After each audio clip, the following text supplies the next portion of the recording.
વેદવ્યાસજીનું. હા, પેલા મંગલાચરણ કરો. દીદી હું રુચિર. અરે મારી અવાજ નથી આવી રહી.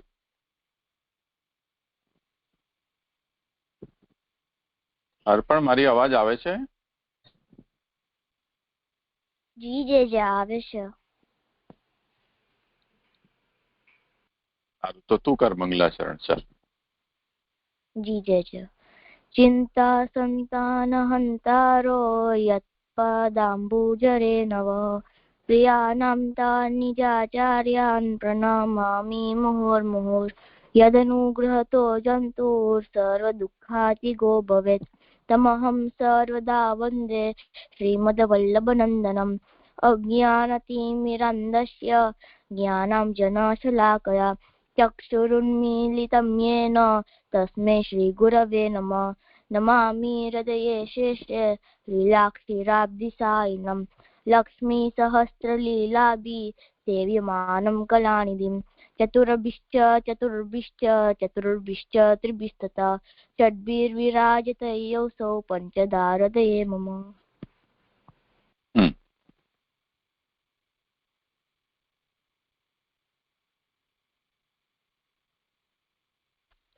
ધન્યવાદ. પ્રણામ જીજી. હા રાશેષ, તું ક્યાં ઘરેથી જોડાયો છો? જી જી.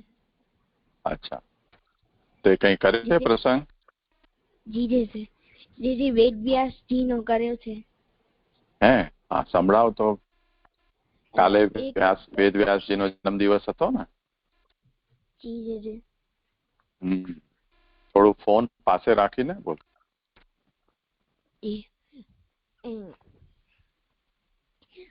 વેદવ્યાસજી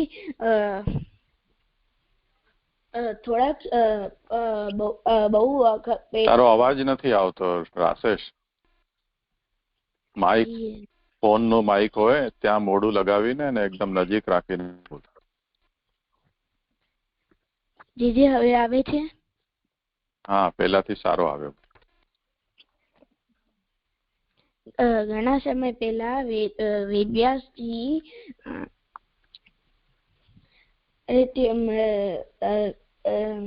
પાછો અવાજ રહ્યો તારો. ફોન ને સીધો રાખ, એકદમ પકડી રાખ, હલાવ નહીં જરા પણ, તું પણ હાલ નહીં.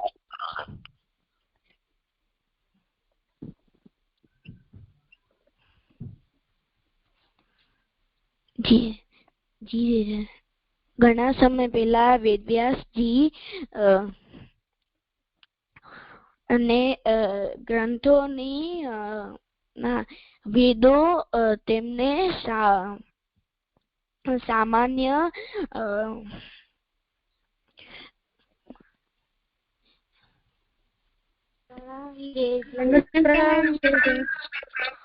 અરે ક્યાં ચાલ્યા ગયા હતા રાશેષ? 1 મિનિટ, હમણાં ત્યાંથી જોડાયા છે બધા. નેટવર્ક ના કારણે લેફ્ટ થઈ ગયું. હા હા, કઈ વાંધો નહીં. ચલો, હવે કરે છે કોઈ? મંગલાચરણ થઈ ગયું છે, હવે પ્રસંગ તને કરાવવો. જી જી વેદવ્યાસજી નો પહેલો પ્રસંગ. વેદવ્યાસજી એમના માતા પિતાનું નામ પરાશર હતું અને ઋષિ પરાશર અને પતિરાવ સત્યવતી હતો અને એમનો વજન આખો કાળો હતો અને એ યમુનાના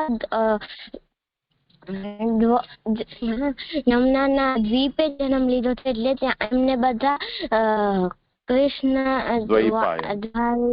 દ્વૈપાયન કહેતા. કૃષ્ણ દ્વૈપાયન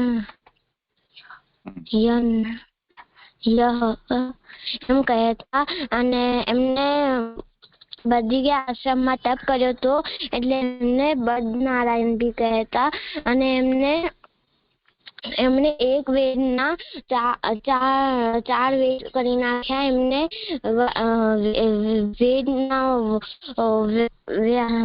આખો સરખી રીતે એમ શરૂઆત થી કરી નાખ્યો.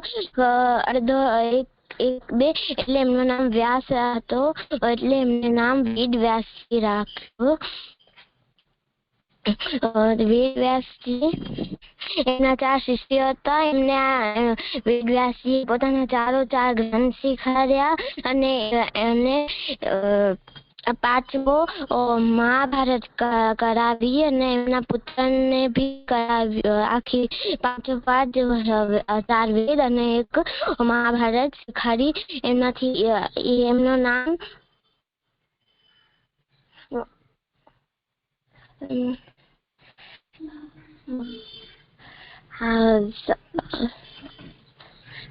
કોનું નામ? શિષ્ય પુત્ર સુખદેવ. સુખદેવજી નું નામ સુખદેવજી. હા, બહુ સારું. એમાંથી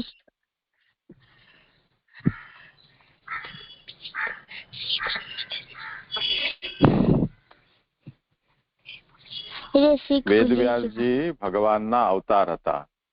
ભગવાન જ વેદવ્યાસજીના રૂપમાં અવતર્યા હતા. એટલે વેદવ્યાસજીને ભગવાનના જ્ઞાનાવતાર કહેવાય. એટલે ભગવાનનું જે જ્ઞાન છે એ જ્ઞાનનો અવતાર વેદવ્યાસજી રૂપે થયો. તેથી એમણે આ કાર્ય કર્યું. સમજાય? એમને વેદવ્યાસજી એમના શિષ્યોને એમ કીધું હતો કે એમના શિષ્યોને આ શીખાડજો વેદ. એટલે ત્યારે એમના શિષ્યોએ બી એમના શિષ્યોને શીખાડ્યો. ત્યારથી ગુરુ અને શિષ્યની પરંપરા હાલતી હતી. અને કાલે ગુરુ પૂર્ણિમા હતી એટલે અને વેદવ્યાસજીનો જન્મ થયો હતો એ દિવસે. શાબાશ. ગુરુ પરંપરા ત્યારથી થઈ કે ન થઈ એ તો ભગવાન જાણે, પણ વેદવ્યાસજી ને સનાતન ધર્મ વૈદિક પરંપરામાં બધા જ લોકો ગુરુ તરીકે માને છે. એટલે વ્યાસ છે એ બધાના ગુરુ છે. આપણા બધાના ગુરુ છે એમના પણ, જેમ શ્રી મહાપ્રભુજી પણ વ્યાસજીને પોતાના ગુરુ કહે છે, એમ બધા જ આચાર્યો છે એ પણ વ્યાસજીને પોતાના ગુરુ કહે છે. એટલે ગુરુના પણ ગુરુ, પરમ ગુરુ વેદવ્યાસ છે. એટલે વ્યાસ પૂર્ણિમા કહો ચાહે ગુરુ પૂર્ણિમા કહો, ગુરુ પૂર્ણિમાનો મતલબ પણ ગુરુનો શબ્દનો મતલબ અહીંયા વ્યાસ થાય છે.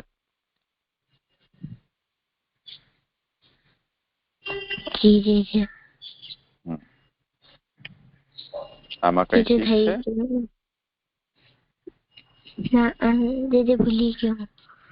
ભૂલી ગયો. આમાંથી શબ્દ તો કરવા જોઈએ ને.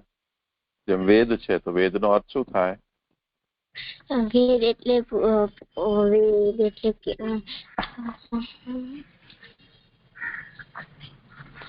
ખબર નહીં. જો વેદ શબ્દનો અર્થ થાય જ્ઞાન.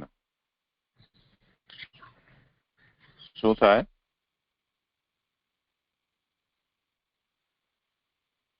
વેદ શબ્દનો અર્થ શું થાય? જ્ઞાન.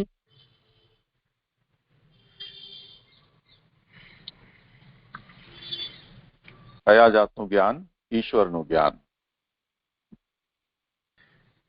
ઈશ્વરનું જ્ઞાન. હા, તો વેદનો મતલબ થયો, વેદ શબ્દનો અર્થ થાય ઈશ્વરનું જ્ઞાન. અને એ જ્ઞાન આપણા ભગવાને કૃપા કરીને પોતાનું જ્ઞાન છે કે જે ગ્રંથના રૂપમાં, કે જે મંત્રોના રૂપમાં પ્રકટ કર્યું ઋષિઓ દ્વારા. એ વેદ ધર્મશાસ્ત્ર, ધર્મનો ગ્રંથ કહેવાય છે. તો વેદ એ ધર્મ ગ્રંથ પણ છે. એટલે વેદની 2 ડેફિનેશન થઈ. એક ઈશ્વરીય જ્ઞાન શબ્દનો અર્થ થયો, અને એનો જે રૂઢ એટલે એનો જો યુસેજ છે વર્ડનો, એ થાય છે ધર્મ ગ્રંથ. તો 2 અર્થ થયા. વેદ એટલે જ્ઞાન અને ધર્મ ગ્રંથ. શું થયું મતલબ? વેદ એટલે જ્ઞાન અને એનો અને ધર્મ ગ્રંથ. તો ભગવાને પોતાનું જ્ઞાન વેદ નામના ધર્મ ગ્રંથના રૂપમાં પ્રકટ કર્યું. ભગવાને પોતાનું જ્ઞાન વેદ નામના ધર્મગ્રંથને પ્રકટ કર્યો. ધર્મગ્રંથ રૂપે પ્રકટ કર્યો. ધર્મગ્રંથ રૂપે પ્રકટ કર્યો. શરૂઆતમાં વેદ એક જ હતો. બોલ. શરૂઆતમાં વેદ એક જ હતો. વેદવ્યાસજીએ એક વેદને 4 ભાગમાં વહેંચ્યો. વેદવ્યાસજીએ એક વેદને 4 ભાગમાં વહેંચ્યો એટલે ડિવાઈડ કર્યો. 4 ભાગ કર્યા. એક વેદવ્યાસજીએ એક વેદના 4 ભાગ કર્યા. વેદવ્યાસજીએ એક વેદના 4 ભાગ કર્યા. એટલે એમનું નામ વ્યાસ પડ્યું. એટલે એમનું નામ વેદવ્યાસજી પડ્યું. 4 વેદના નામ ઋગ્વેદ, સામવેદ, ધર્વવેદ, યજુર્વેદ. યજુર્વેદ, ઋગ્વેદ, યજુર્વેદ, સામવેદ, અથર્વવેદ. બોલ. ऋग्वेद, યજુર્વેદ, સામવેદ, અથર્વવેદ. તો પોતાના 4 શિષ્યોને વ્યાસજીએ આ 4 વેદ આપ્યા અને ભણાવ્યા. અને વ્યાસજીના શિષ્યના જે શિષ્યો હતા એમણે જે વેદ ભણ્યો એ વેદની શાખા કહેવાય. ફરીથી સમજી લે. વ્યાસજીએ એક વેદના 4 ભાગ કર્યા અને એ 4 શિષ્યોને ભણાવ્યા. એ શિષ્યોએ અનેક શિષ્યોને 4 વેદો ભણાવ્યા. એ જે શિષ્યને જે વેદ ભણાવ્યો એ વેદની એક શાખા કહેવાય.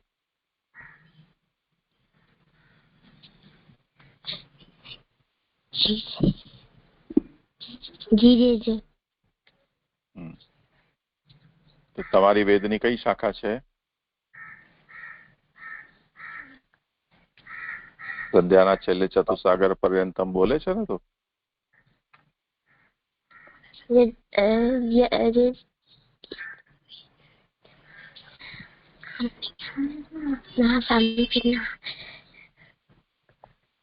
બોલ. ચતુસાગર પર્યંતમ બોલ. ચતુસાગર ગો બ્રાહ્મણસ્ય બ્રહ્મભવતુ અમુક પ્રમાણિતમ ગોત્રોત્પન્નમ યજુર્વેદ છે. કયો? કૃષ્ણ યજુર્વેદાંતર્ગત પછી તૈત્તિરીય શાખાધ્યાયી કયું?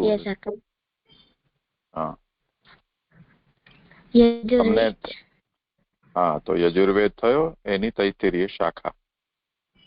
તો 73 નામના ઋષિઓ હતા. વેદો જયારે જેમ આપણે પુસ્તકના પાના છૂટા પડી જાય અને હવા આવે અને બહાર ઉડી જાય પછી એ પાનાને કોઈ ભેગા કરે એવી રીતે આ જે ઋષિઓ હતા એમણે છૂટા પડે વેદને ત્યાંથી એકઠા કર્યા. જેવી રીતે તેતર નામનું પક્ષી હોય છે એ જ્યાં જ્યાં પણ ચણ કે પડ્યા હોય એને વીણી લે.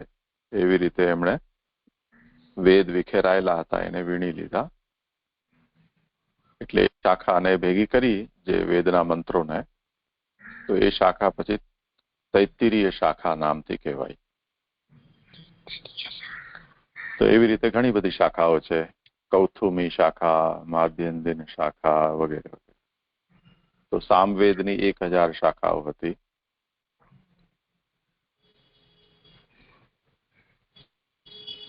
તો વેદવ્યાસજીના કારણે આ બધો વેદ છે એ આટલું સચવાયેલું આપણી પાસે. જો આખું એક વેદ હોત તો આપણે એને ક્યારે પણ ભણી ન શક્યા હોત. સારું. હવે ધનક પ્રણામ. આશીષ તું પછી કરજે, તારું મને લાગ્યું છે કે હજી બરોબર તૈયાર થયું નથી, તો કાલે તું પાછું સંભળાવજે એવું હોય તો. હા બોલ બંસી.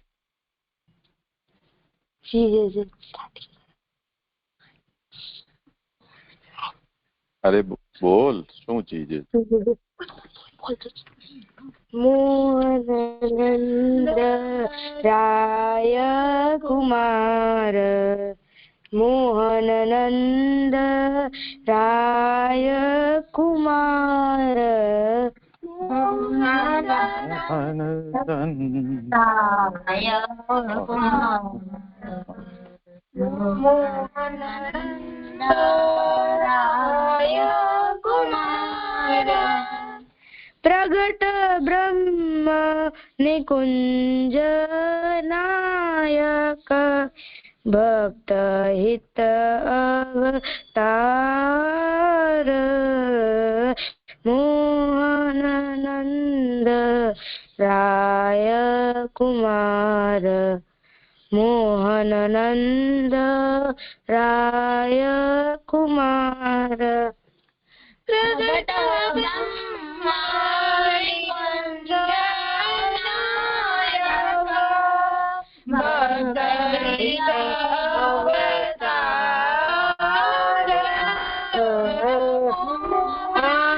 મોહનનંદ રાય કુમાર, મોહનનંદ રાય કુમાર, કનક કુંડલ ગણ પ્રથમ ચરણ સરોજ વંદો, શ્યામ ઘન ગોપાલ,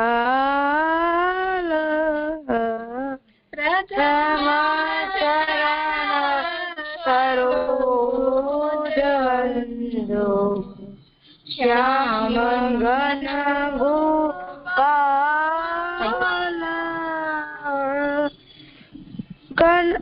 કનક કુંડલ ગંડ મંડિત, ચારુ નયન વિશાલ, મોહનનંદ રાય કુમાર, મોહનનંદ રાય કુમાર, કનક મંડિત, ચારુ નયન વિશાલ, મોહનનંદ રાય કુમાર, મોહનનંદ રાય કુમાર, બલરામ સહિત વિનોદ લીલા, શેષ શંકર હેત, બલરામ સહિત વિનોદ લીલા, શેષ શંકર હેત, દાસ પરમાનંદ પ્રભુ હરિ, નિગમ બોલે નેત,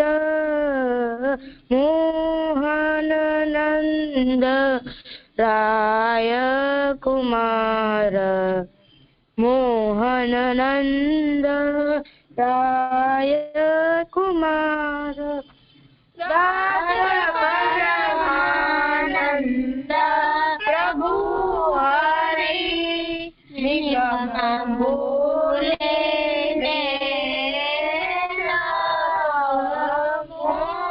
મોહનનંદ રાય કુમાર, મોહનનંદ રાય કુમાર.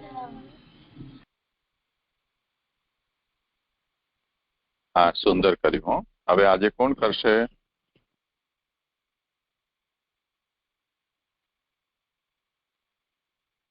જે હું કરું અર્પણ.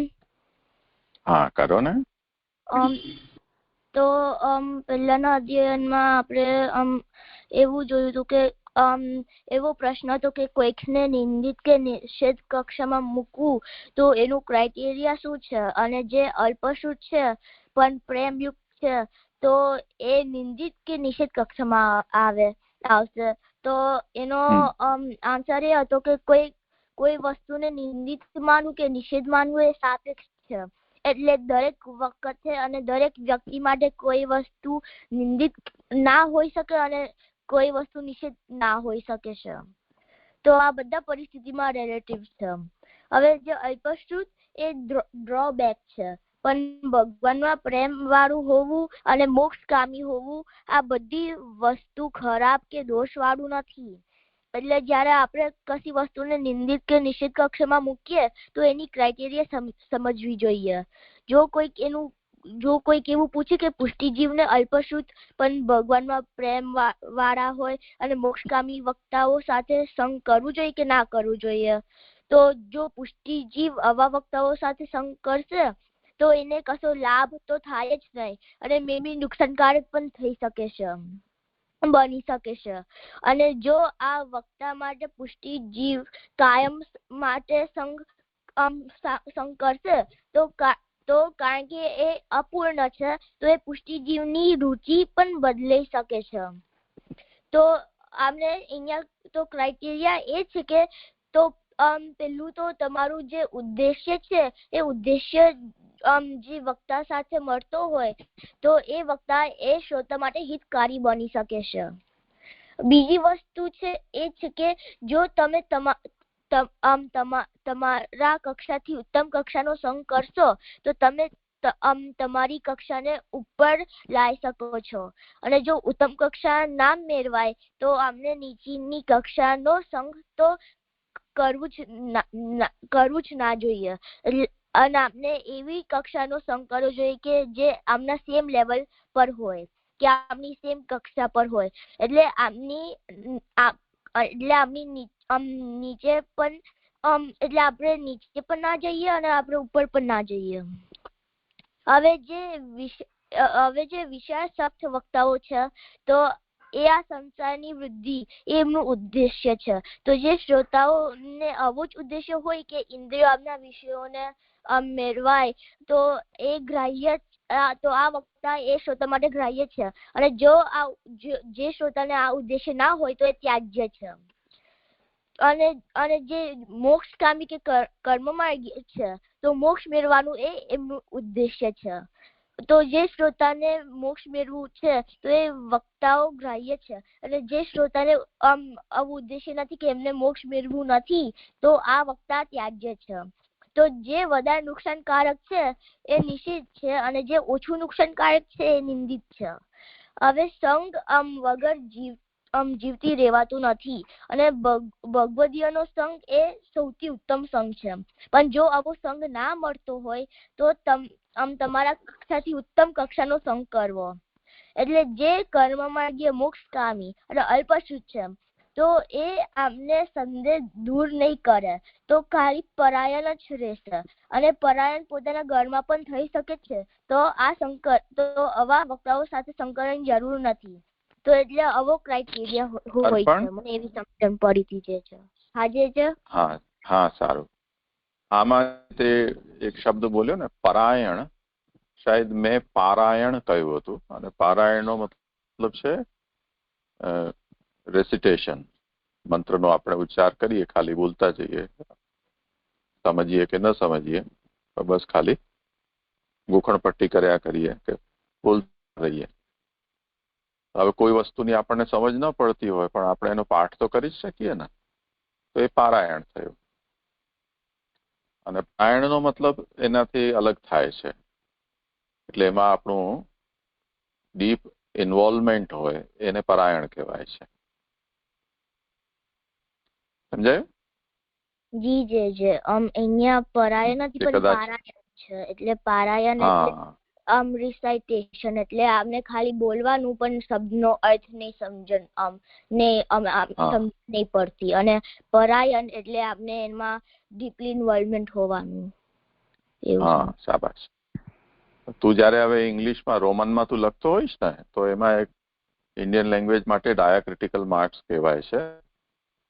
તો ઘણી વખતે પ્રોનાઉન્સિએશનમાં આ ડિફિકલ્ટી થઈ જતી હોય કે આપણે ક્યાં આ બોલવું અને ક્યાં અ બોલવું.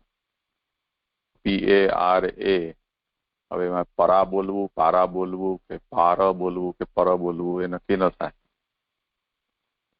એના માટે ક્રિટિકલ માર્ક્સ સ્ટાન્ડર્ડાઇઝ થયેલા છે.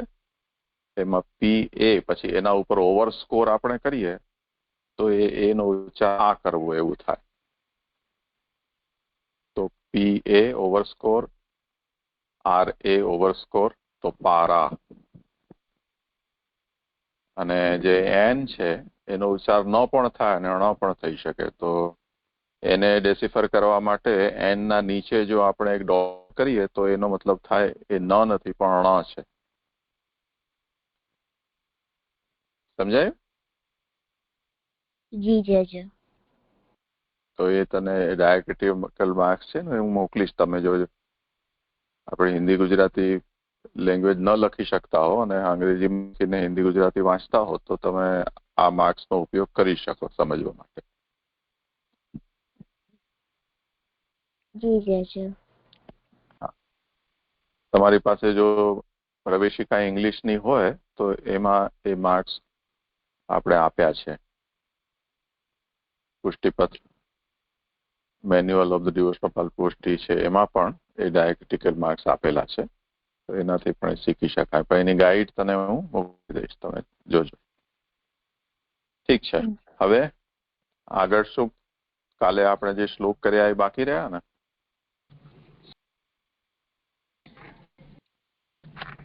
જે મને પ્રશ્ન છે કાલે જોયું ને એમાંથી. હા, તો કરો. જી જે કાલે આપણે એવું સમજાયું કે જે આપણે સંઘ આપણાથી ઉત્તમ હોય એનો કરવો જોઈએ કે આપણે બરાબરી ન કરવો જોઈએ. અગર જો આપણે ભાવમાં એડ કરવું હોય તો એના કરતા આપણો ભાવ ઉતરતો જશે, લોસમાં જશે. તો આપણે આપણાથી ઉત્તમ હોય એનો સંઘ કરવો જોઈએ ને કે આપણા બરાબરીનો સંઘ કરવો જોઈએ ઉત્તમ ન મળે તો. ફોર એક્ઝામ્પલ આપણે કોઈને પણ ઉત્તમનો સંઘ મળી ગયો તો એ ઉત્તમનો સંઘ કરે, પણ જેનો સંઘ મળ્યો છે ઉત્તમ એના માટે તો એ પોતાના નીચે કે પોતાનાથી નીચી જાતિ નીચી ભાવ વાળો છે તો એ તો એને ઉત્તમે તો એનો સંગ ના કરવો જોઈએ ને. તો સંગ તો ઓલો જે એવરેજ વાળો ઉત્તમ નો કરશે તો એમાં એને પ્રોફિટ થશે. પણ તો આપણે એવું જોઈએ કે આપણાથી નીચી જાતિ વાળા હોય એના સાથે સંગ નહીં કરવાનો, નીચી ઓછા ભાવ વાળા હોય એના સાથે. તો ઉત્તમને તો એના સાથે સંગ કરવા, એનાથી નીચી જાતનો છે તો ઉત્તમને તો એનો સંગ કરવો પડશે ને. તો એમાં કેમ સમજવું? હા, હવે તમે જેમ સ્કૂલમાં જાઓ છો, તમે લોકો કક્ષાની દૃષ્ટિથી તમારા ટીચર કરતા લો ગ્રેડના કહેવાઓ ને. તો તમે તમારા ટીચર છે એનો સંગ કરવા જાઓ છો, એમની પાસે ભણવા જાઓ છો, તો ટીચરને પણ તમારો સંગ તો થાય જ છે. પણ શું એનાથી ટીચરનું નોલેજ ઓગળી જાય છે?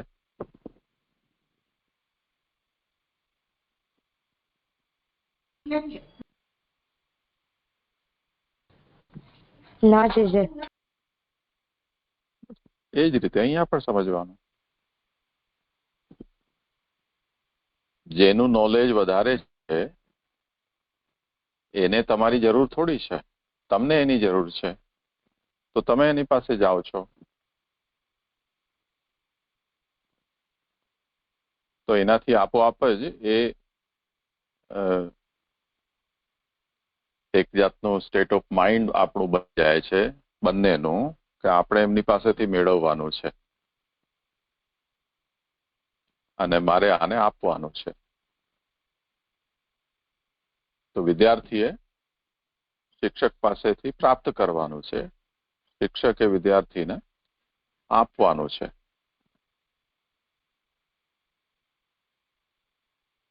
એવી અન્ડરસ્ટેન્ડિંગ તો હોય જ છે ને. એટલે ઘણી વખતે કોઈ વિદ્યાર્થી શિક્ષકને કઈ વાત પોતાની યોગ્યતા ન હોય છતાં પણ કંઈ કહે તો એ તમને એમ કહેતા હોય છે કે ભાઈ તું ટીચર છો કે હું ટીચર છું.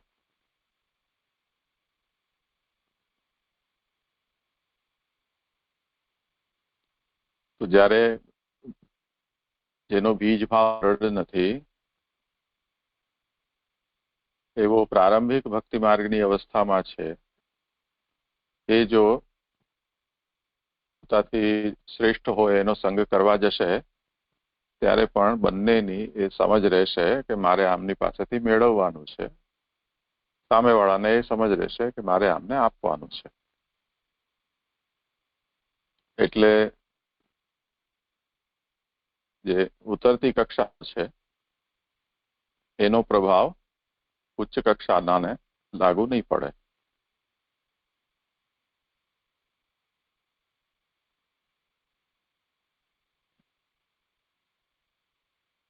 સમજાયું? જી જી જી જી જી આમાંથી મને એવું સમજાયું કે એના આપણે જેવી રીતે સ્કૂલનો એક્ઝામ્પલ આપ્યું કે સ્ટુડન્ટ્સ ટીચર પાસે ભણે છે તો આપણે કમ્પેર કરીએ તો આપણો સ્ટુડન્ટ્સની કક્ષા ટીચર કરતા તો લો જ કહેવાય. તો એટલે એ તો પણ ટીચરને ભણાવવા માટે સ્ટુડન્ટ્સનો સંગ કરવો જ પડે છે. પણ એમાં બંનેને એ વસ્તુ ખબર છે કે સ્ટુડન્ટ્સને ખબર છે કે એમની કક્ષા લો છે એટલે એ ટીચર પાસેથી ખાલી ભણે છે ને ટીચરને ખબર છે કે એ ટીચરને ખાલી શીખવાડવાનું છે. તો બંનેના સ્ટેટ ઓફ માઇન્ડ એવા જ હોય. તો એવી જ રીતે આપણે એવું સમજવાનું કે ઉતરતી કક્ષા હોય એ જયારે ઉત્તમ કક્ષાનો સંગ થાય તો એને ખબર છે કે એને ઉત્તમ કક્ષા પાસેથી ખાલી જ્ઞાન મેળવવાનું છે ને ઉત્તમ કક્ષા છે એને ખબર છે કે એને જે ઉત્તમ કક્ષા છે એને એટલું ખબર છે કે એને ઉતરતી કક્ષાને ખાલી હેલ્પ કરવાની છે, એના સંગમાં બગડવાનું નથી. જે જેવું સમજાયું એ જ વસ્તુ દરેક જગ્યાએ જ્યાં જ્યાં પણ કક્ષાનો ભેદ હોય છે ત્યાં આ વાત સમજી શકાય છે. જેમ પોલીસ છે અને અપરાધી છે, ડોક્ટર અને પેશન્ટ છે, ત્યાં પણ આ વાતને આપણે સમજી શકીએ. એટલે રોગી હોય એ ડોક્ટર પાસે જાય તો ડોક્ટરને ખબર છે કે કયા કારણથી રોગ લાગી શકે છે, કે આનું ઇન્ફેક્શન મને લાગી શકે છે. તો એની કેર પહેલેથી જ કરી લેશે. એટલે માસ્ક પહેરી લેશે કે હાથ સ્ટરીલાઇઝ કરી લેશે, જે ડિસ્ટન્સ રાખવું હોય તે ડિસ્ટન્સ એને રાખશે જેથી રોગીનો ચેપ એને ન લાગે.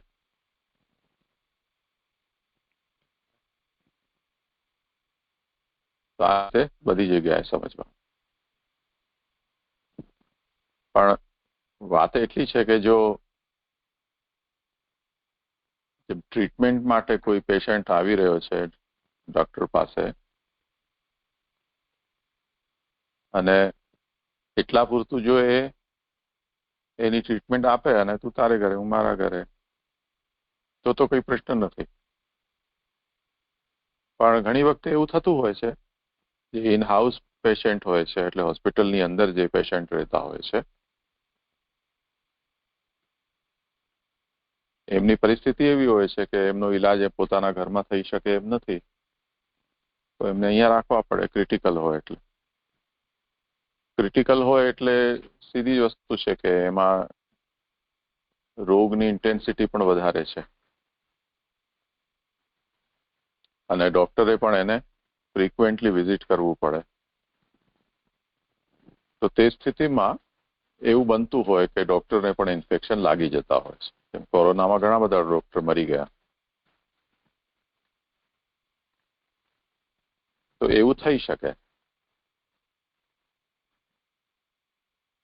પણ એ અપવાદ છે.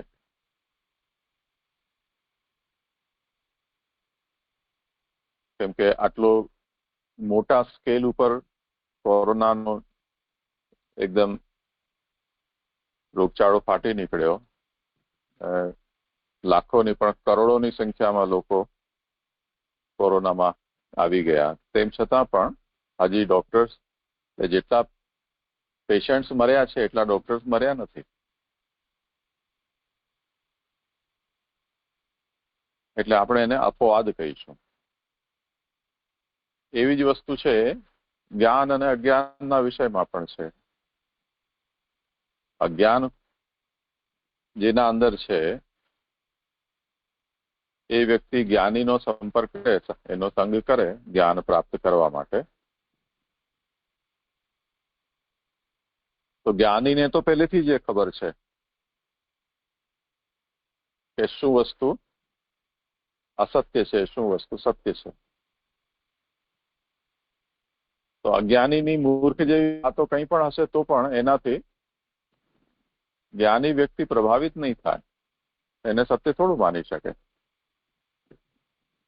નાના બચ્ચાઓ છે, આપણે જેમને રમાડતા હોઈએ, એ લોકો ઉટપટાંગ કંઈ પણ વાત બોલતા હોય, આપણે જે એક્સપિરિયન્સ આપણો છે, જે પ્રકારનું જ્ઞાન આપણને છે, જે જાતની તર્ક શક્તિ છે, એ અનુભવથી અને ઘણું બધું આપણે લોકો પાસે સાંભળ્યું, શીખ્યું છે, એને કારણે ડેવલપ થઈ ગઈ છે. તો નાના બચ્ચાની વાત અજ્ઞાનપૂર્ણ જ્યારે આપણે સાંભળીએ છીએ તો એના ઉપર આપણે ખાલી હસતા હોઈએ છીએ, પણ એનાથી આપણો વિચાર કે આપણું જ્ઞાન છે એની કક્ષા નીચે નથી ઉતરી જતી.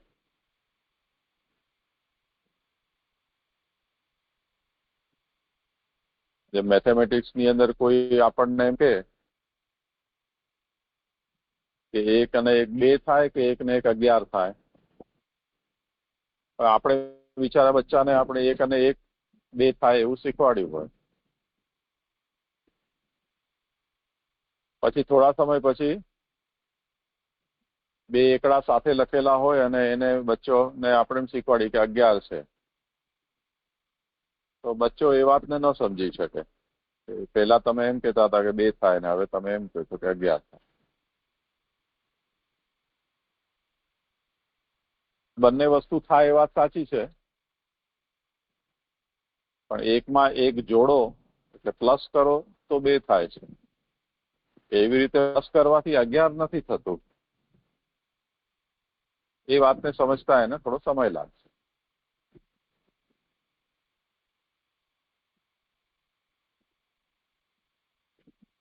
સમજાયું?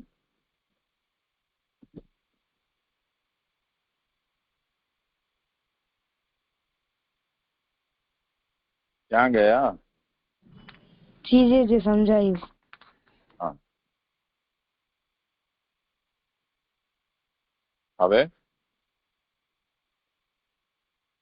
જે હું આગળ કરું.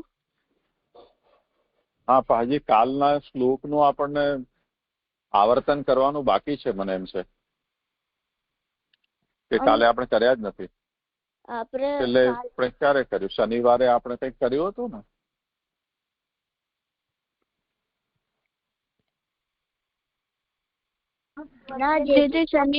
શનિવારે પ્રશ્ન થયો તો એ જ કર્યો તો. એનું થઈ ગયું આવર્તન? અર્પણ એ જ કર્યું? હા જય. અચ્છા, સારું, તો કરો આગળ. હો જી જય. પલ્વલ્યાભ્ય સ્વાહા વચનમાં કહેલા જડ જેવા કર્મ માર્ગ્ય મોક્ષગામી પ્રવક્તાનો ભાવ. કર્મ શુદ્ધા પલ્વલાની તથા અલ્પ શુદ્ધ ભક્તયઃ. અર્થ અર્પણ થોડું જોરથી બોલ ને. મને અહીંયા વરસાદ ખૂબ ચાલે છે ને તો અવાજ ઓછો આવે છે. જી જય. કર્મ શુદ્ધા પલ્વલાની તથા અલ્પ શુદ્ધ ભક્તયઃ. અર્થ કર્મ શુદ્ધ છતાં અલ્પ શુદ્ધ અને અલ્પ ભક્તિ વાળાનો ભાવ વિશેષ નાના તળાવ સમાન છે.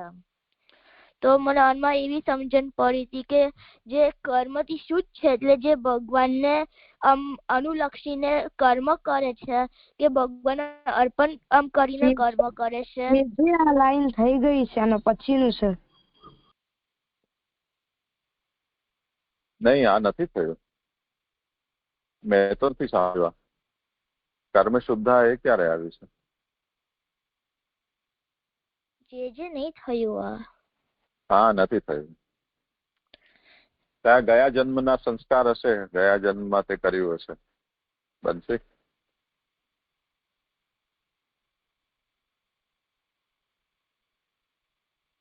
હા, કર ભલે અર્પણ. જી તો જે કર્મથી શુદ્ધ છે કે જે ભગવાનને અનુલક્ષીને કર્મ કરશે કે ભગવાનને અર્પણ કરીને કર્મ કરે છે, અને જે અલ્પશુદ્ધ છે એટલે જે જેને ઓછું અધ્યયન છે, ઓછું શ્રવણ કરે છે, ઓછું અધ્યયન છે, અને જેમને ભક્તિ ભાવ નથી કે જે ભક્તિ ઓછું કરે છે, એટલે એમને ઓછું જ્ઞાન છે ને ઓછું ભક્તિ પણ કરે છે, તો એમના ભાવો વિશેષ નાના તળાવ સમાન છે. મને એવી સમજણ પડી હતી જે છે. હા, આના પહેલાનું જે છે એની સાથે આને થોડું તુલના કરો. કમલ સંપૂર્ણા પ્રેમયુક્તા તથા બુધા, પછી અલ્પશ્રુતા પ્રેમયુક્તા વેશંતા પરિકીર્તિતા, અને હવે કર્મશુદ્ધા પલ્વલાની તથા અલ્પશ્રુત ભક્તય.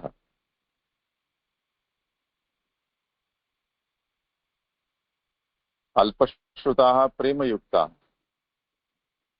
અને આના ઉપરના જે કેપ્શન છે એને પણ ધ્યાનથી જુઓ કે એ બધા જ આ મોક્ષકામી કર્મમાર્ગી વક્તાઓ છે ને અર્પણ? હા જી. મારો અવાજ નથી આવી રહ્યો. જી બધા કર્મમાર્ગી મોક્ષકામી વક્તાઓ છે. હા, તો હવે મોક્ષકામી કર્મમાર્ગી છે એટલે એ લોકોને કોઈ અર્થ પુરુષાર્થ કે કામ પુરુષાર્થ સિદ્ધ કરવા માટે ભગવાનના ગુણ ગાતા હોય એવા તો નથી, એટલે કોઈ પણ નિંદિત કક્ષામાં નથી આવી રહ્યા. કર્મમાર્ગ તો બહુ લાંબો છે, ધ્યાનથી વાત સમજવાની એ છે. કર્મમાર્ગની યાત્રા બહુ લાંબી હોય છે, અને એમાં વારંવાર મનુષ્ય છે એ લપસી જતો હોય છે.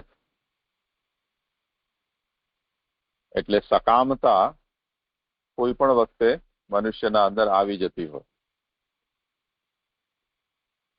તો કર્મની વ્યવસ્થા એવી જાતની છે, એક તો આપણે જેમ આપણા લૌકિક કર્મો છે એનું લૌકિક ફલ હોય છે,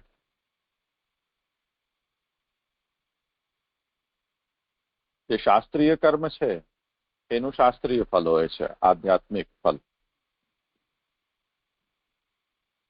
એ બે રીતે પ્રાપ્ત થાય છે. એક તો તમને આ જન્મમાં તત્કાલ પ્રાપ્ત થઈ જાય તે, અને એક જન્માંતરમાં પ્રાપ્ત થાય.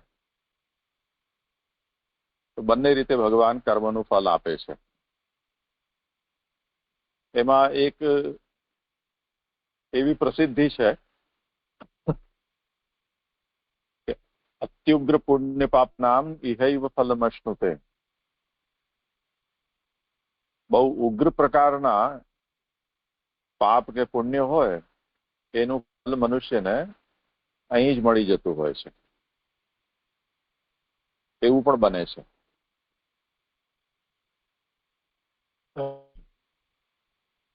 અને કેટલાક ફલ એ જાતના છે કે જે ભોગવવા લાયક સાધનો આ પૃથ્વી લોક ઉપર ઉપલબ્ધ ન હોય તો એને અન્ય લોકની અંદર એટલે સ્વર્ગ કે નર્ક વગેરે ઉત્તમ કે અધમ લોકની અંદર પાપ પુણ્ય મનુષ્યને ભોગવવા પડે.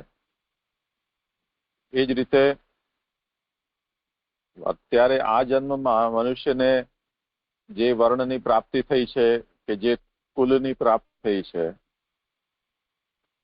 એમાં જો કોઈ કર્મનું ફલ ભોગવવા લાયક સિચ્યુએશન ન હોય તો એનાથી સારી કે ખરાબ સિચ્યુએશન બીજા જન્મની અંદર મનુષ્યને પ્રાપ્ત થાય, અને એ કર્મનું પાપ પુણ્યનું ફલ એને ત્યારે ભોગવવાનું થાય.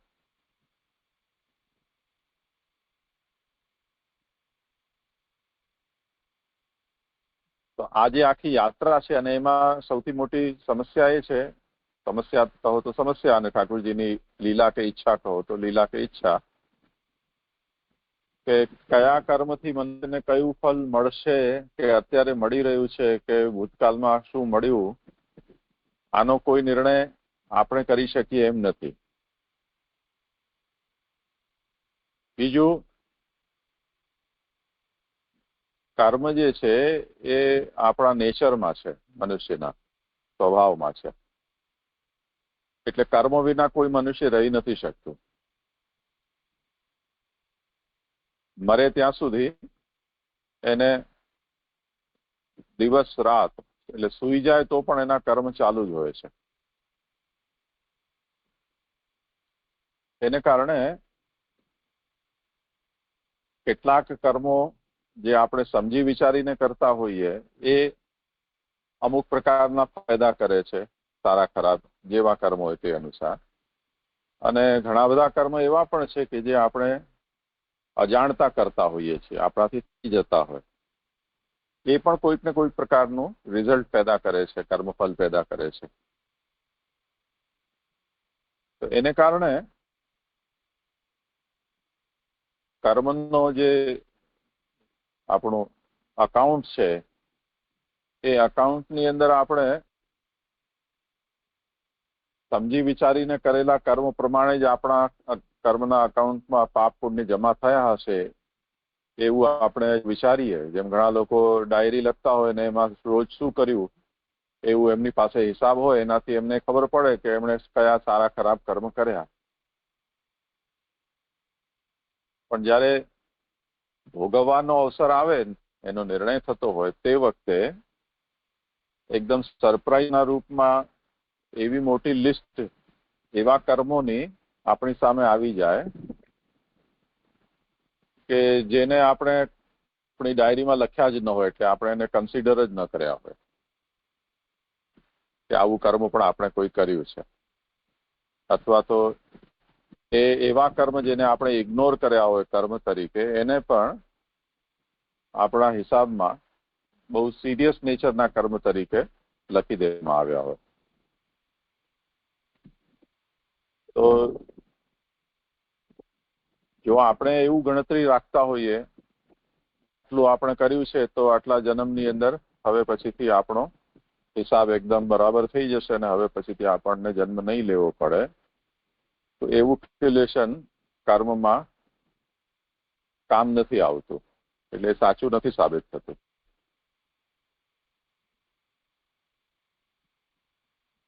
એટલે કર્મ માર્ગ છે કહેવાનો મતલબ એ છે કે બહુ અટપટો છે.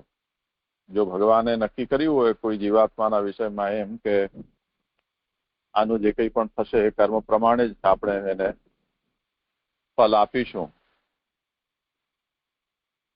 તો ખબર નહીં કેટલા જન્મોમાં પણ એનો પછી અંત આવે કે ન પણ આવે, પ્રલય સુધી. પણ તેમ છતાંય જેની બહુ શાસ્ત્રમાં શ્રદ્ધા હોય અને એટલી સાત્વિકતા હોય, જેને કારણે એ શાસ્ત્રમાં કહેલા કર્મના યથાર્થ સ્વરૂપને સમજી શકે, તે પ્રમાણે એને આયુષ્ય, એવી સમજ, એવી શક્તિ, એવો કુટુંબ પરિવાર, એવો સમાજ, જાતિ પ્રાપ્ત થઈ હોય કે એની સમજ પ્રમાણે એ યથાર્થ શાસ્ત્રીય કર્મના અનુસાર પોતાનું જીવન જીવી શકે, તો અનેક જન્મમાં એ કર્મોથી શુદ્ધ થાય. તો જે કર્મ શુદ્ધ છે, કર્મ શુદ્ધનો મતલબ શું થયો કે જે શાસ્ત્રીય કર્મ માર્ગના અનુસાર જીવન જીવવાથી જે હવે નિષ્પાપ થઈ ગયો છે, જેનું અંતઃકરણ હવે રાજસ તામસ ગુણોથી ઉપર ઉઠીને સાત્વિક થઈ ગયું છે, એ કર્મ શુદ્ધ થયો. તો એવો જે કર્મ શુદ્ધ છે, કર્મથી જે શુદ્ધ થયેલો છે, પરંતુ અલ્પશ્રુત અને અલ્પભક્ત છે. અલ્પશ્રુતનો મતલબ છે જેના અંદર જ્ઞાન ઓછું છે, અને અલ્પભક્ત એટલે જેના અંદર ભક્તિ પણ ઓછી છે. તો કર્મના પાર્ટમાં એ એકદમ પરફેક્ટ છે, એટલે એને એમ સમજો કે 100 માંથી 100 માર્ક્સ મળી જાય. પણ જ્ઞાન ભક્તિની અંદર એ કમજોર છે.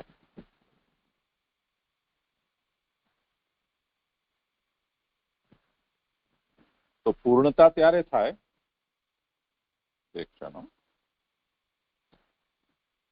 પૂર્ણતા ત્યારે થશે કે જ્યારે કર્મ, જ્ઞાન અને ભક્તિ આ ત્રણેયની અંદર એના સ્કોરિંગ સારી થાય. તો કર્મથી શુદ્ધ છે પણ જ્ઞાન ભક્તિથી અલ્પ છે. એને કારણે એને પલવલ કહ્યું છે, એટલે નાના તળાવની સાથે સરખાવ્યું છે. જે નાનું તળાવ છે એ જો નદીથી પાણી ભરાતું હોય, નહેરથી ભરાતું હોય કે વરસાદ હોય તે વખતે એનાથી જલ ભરાતું હોય તો ત્યારે તો એ શુદ્ધ હોય. પણ જેવું વરસાદ બંધ થયો, લોકો એનો ઉપયોગ કરવાનું શરૂ કર્યું કે ગરમીથી એનું પાણી ઇવોપરેટ થવાનું શરૂ થયું, અન્ય પશુઓ વગેરે અંદર આવતા થયા, આજુબાજુના વૃક્ષોમાંથી પાંદડાઓ છે કે જો ગામની વચ્ચે હોય તો ગામનો કચરો છે, ધૂળ છે, એ બધી એના અંદર આવતા થતા એ પાછું ગંદુ થઈ જાય છે.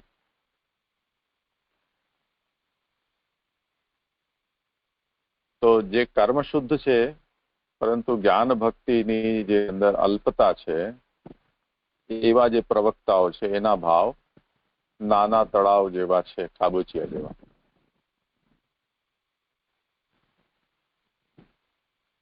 તો એનાથી પણ આપણે શું સમજવાનું છે કે જે ભક્તિ માર્ગી છે એમને એવા પ્રવક્તાનો સંગ કરવા યોગ્ય નથી, કેમ કે એ એમના ભાવને ક્યારે પણ પોષણ આપી નહીં શકે. તો એમાં આપણે એમ સમજવાનું કે જેમ માનો કે આપણે કોઈ એવા પ્રવક્તા છે એને સાંભળી રહ્યા છીએ, પરંતુ જ્ઞાન ભક્તિમાં એની કમજોરી હોવાને કારણે, અલ્પતા હોવાને કારણે જ્ઞાન ભક્તિ સંબંધી જે નિરૂપણ એ કરશે એમાં ભક્તિ માર્ગીને સંતોષ નહીં થાય. પણ ભક્તિ માર્ગી પણ, કેમ કે કર્મ તો એને પણ કરવાના જ છે ભક્તિ માર્ગીએ પણ,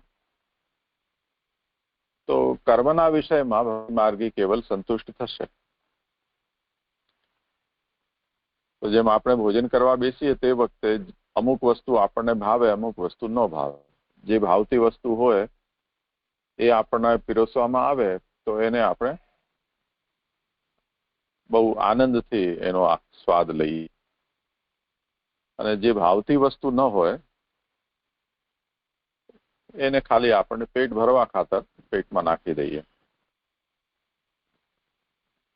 એવી રીતે આ પ્રકારના જે પ્રવક્તા છે એમાંથી ભક્તિ માર્ગી શ્રોતા છે એને બહુ ઓછો સંતોષ પ્રાપ્ત થશે, તેનું પેટ ભરાશે નહીં.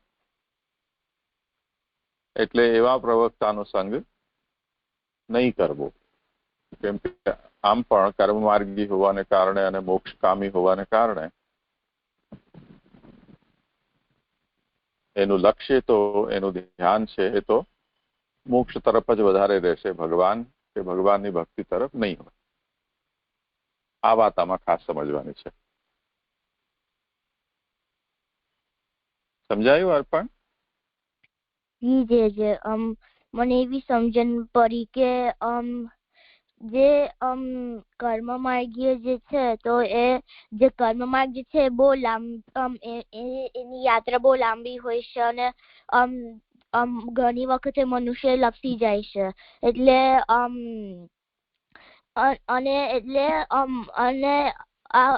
અને જે લૌકિક કર્મો જે હોય છે તો એ જો આપણે લૌકિક કર્મ કરીએ તો એ આમને લૌકિક ફળ મેળવીશું, જો આપણે શાસ્ત્રીય કર્મ કરીશું તો શાસ્ત્રીય ફળ મેળવીશું.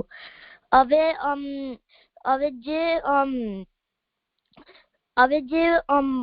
જ્યારે આપણે એવી કોઈ પરિસ્થિતિ જ નથી કે આપણે કર્મ નહીં કરતા. તો આપણે કર્મ તો બધી જ વખતે કરીએ છીએ અને જ્યારે આપણે ફળ આપણે ફળ મેળવીએ છીએ એ એવા જુદી જુદી પ્રકારના આપણે ફળ મેળવી શકીએ છીએ કે એક તો આપણે જે પુણ્ય પાપ કર્યા હોય તો આપણે આ જ પૃથ્વી પર જ આપણે મેળવી શકીએ છીએ, પૃથ્વી ઉપર જ. અને એવા ફળ પણ હોય છે કે જે આપણે આ લોક પર આપણે નહીં મેળવી શકતા પણ બીજા લોકમાં આપણે પ્રાપ્ત કરીશું. અને એવા ફળ પણ હોય છે કે આમના વર્ણના લીધે આપણે આ જીવનમાં આપણે પ્રાપ્ત નહીં કરીએ ફળ પણ બીજા જીવનમાં આપણે પુણ્ય પાપનું મેળવીશું. તો આવા જુદું જુદું હોય છે. તો હવે જે આપણે કયું ફળ મેળવીશું એ આપની ઈચ્છા નથી, એ તો ખાલી ભગવાનની ઈચ્છા છે. અને જે કર્મ જે છે એ આપના નેચરમાં છે. એટલે આમનું જીવન આપણે જે જીવ જે છે ને કર્મ વગર રહેવાતું નથી. એટલે કર્મ કોન્સ્ટન્ટ છે. એટલે જ્યારે આપણે સૂતા હોય ત્યારે પણ આપણે કર્મ જ કરીએ છીએ. તો થોડાક કર્મો આપણે સમજીને આપણે વિચારીને કરીએ છીએ, સારા ખરાબ કર્મો, અને થોડા કર્મ આપણે અજ્ઞાનથી કરીએ છીએ. એટલે જ્યારે આપણે પુણ્ય પાપ આપણે મેળવીએ તો એનું જે લિસ્ટ હોય છે તો આપણે જેટલા આપણે ગણ્યા આમના પુણ્ય પાપ તો એટલા તો છે જ, પણ પણ એને સરપ્રાઈઝ થઈ જશે કે એના બીજા બધા પુણ્ય પાપ છે, કારણ કે એ અજ્ઞાનથી કરે છે થોડા કર્મો. એટલે જે કર્મમાં જે છે એ કોમ્પ્લિકેટેડ છે બહુ. હવે અહીંયા જે કર્મ શુદ્ધ છે એટલે જે શાસ્ત્રીય માર્ગ અનુસાર જે નિષ્પાપ છે અને એનો ભાવ સાત્વિક છે. તો એવો જે કર્મ શુદ્ધ છે પણ અલ્પશુદ્ધ છે, એટલે ઓછું જ્ઞાન છે અને અલ્પ ભક્તિ વાળો છે. તો એના ભાવો વિશેષ નાના તળાવ સમાન છે. અને પૂર્ણતા ત્યારે જ થાય છે કે જ્યારે આપનો સ્કોર બધામાં થાય છે, પૂરો સ્કોર. એટલે આપણે કર્મથી શુદ્ધ છે, આપને જ્ઞાન છે અને આપનામાં ભક્તિ છે, ત્યારે જ આપનામાં પૂર્ણતા આવશે. તો એવી જ રીતે જે તળાવ જે છે, નાનો તળાવ જે છે એ વરસાદ સાથે શુદ્ધ હોય છે, પણ જ્યારે વરસાદ જતો રહે તો ત્યારે ધૂળ આવી જાય છે કે પશુ પક્ષીના લીધે અશુદ્ધ થઈ જાય છે.